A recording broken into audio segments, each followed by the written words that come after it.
مدهامتان فبأي آلاء ربكما تكذبان فيهما عينان نضاختان فبأي آلاء ربكما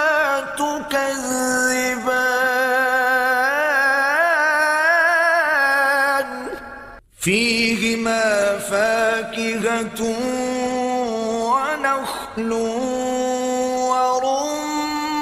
ورمان فبأي آلاء